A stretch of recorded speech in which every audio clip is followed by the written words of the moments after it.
Hello, today is another day for my videos, and today, as I said before, I try to follow a chronological order, and today I will try to cover the post-1960 coup period.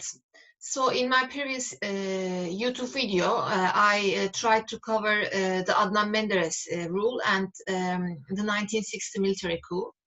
And today I will try to cover what happened after the coup and then the elections and the transformation and the change witnessed in the political system of Turkey, the establishment of new parties.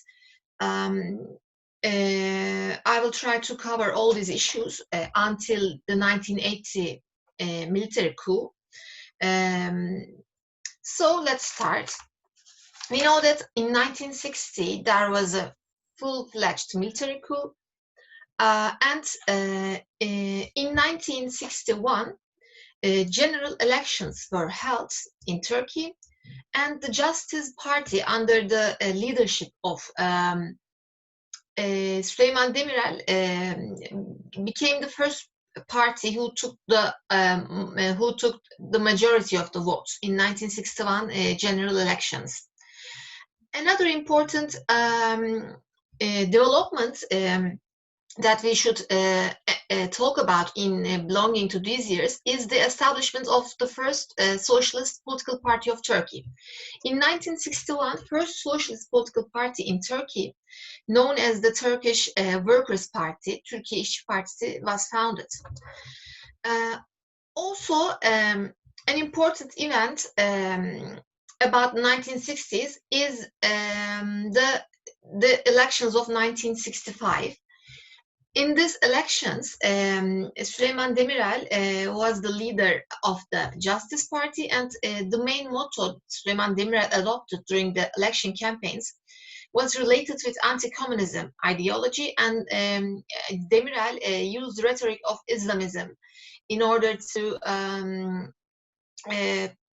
pave a way for his political victory. And in those years, in 1960s, also the Republican People's Party has adopted a brand new approach in its political approach. As I said earlier, the first socialist political party of Turkey was founded in 1961, and so this also led to Republican People's Party to have a different political approach. Then the Republican People's Party softened its leftist ideology, leftist discourse, and it adopted the rhetoric of left of the center. In Turkish, ortanın solu.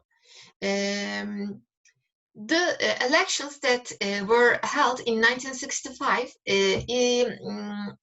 has an important dimension. 1965 elections are known as the elections with the least number of voters going to the polls. So political participation, I mean the number of voters, the number of the citizens who went to polls and voted were least in those years. So there were limited number of people who participated in the elections. So these are 1960s in a general sense. I can summarize like this. What about 1970s? In 1970s, we know that Demirel government was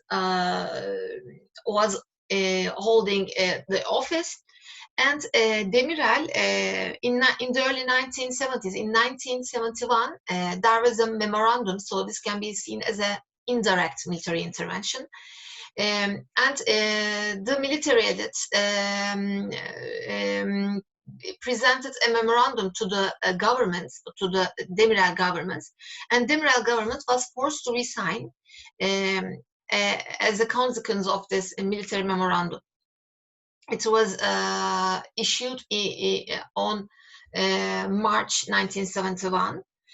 And after those years, the military elites asked for the establishment of a technocratic government, the Teknokratlar Hükümeti. And Nihat Erim was the leader of this technocratic government.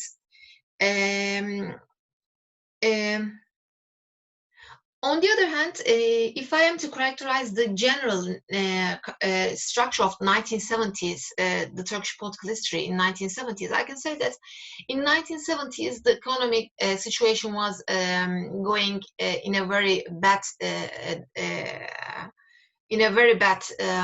way, and also the clashes between the leftist and the rightist movements were on the rise. So there were some heavy street clashes. Some of them were bloody clashes between the leftist and the rightist people. And in those years, also another important political class that I should mention here is the nationalist fronts, Milliyetçi Cephe. So these nationalist fronts were founded in 1970s. What else can I say? So, as I said, in the late 1970s witnessed really a big social trauma, social polarization between leftists and rightists, for example, also in terms of sectarian problems. Sectarian social divisions, social uprisings also were happening in those years. For example, in Maraş, there was a uprising about sectarian uprising. Also, in 1980, before the military coup, there was a political deadlock. So the presidential elections were the presidential elections created a certain degree of crisis in the political system, and the political actors somehow couldn't create effective solutions to these problems. On the one hand, there was an economic crisis. On the other hand, this economic crisis also affected the social polarization between the leftist and rightist groups in the society. Some bloody clashes occurred in the streets. And later, in 1980, on September 12, a full-fledged military coup happened. So this coup was a real military coup in its fullest terms. After this coup, Kenan Evren, the general officer, the leader of the army at that time being, closed down all the parties. They closed down the parliament. They also closed down all the trade unions, all the civil associations. Many books and were censored. Some of the intellectuals were put into prison. This military coup was a real turning point in Turkish history, because, in fact, the people from the leftist spectrum of the political ideology and the people from the right also were victimized in those years. Briefly, I can shortly summarize the years between 1960s and 1970s and 1980s in such a way. After the 1980 coup, a brand new constitution was drafted, and still we use this constitution despite changing it for numerous times. But still, in Turkey, 1982 constitution is used right now.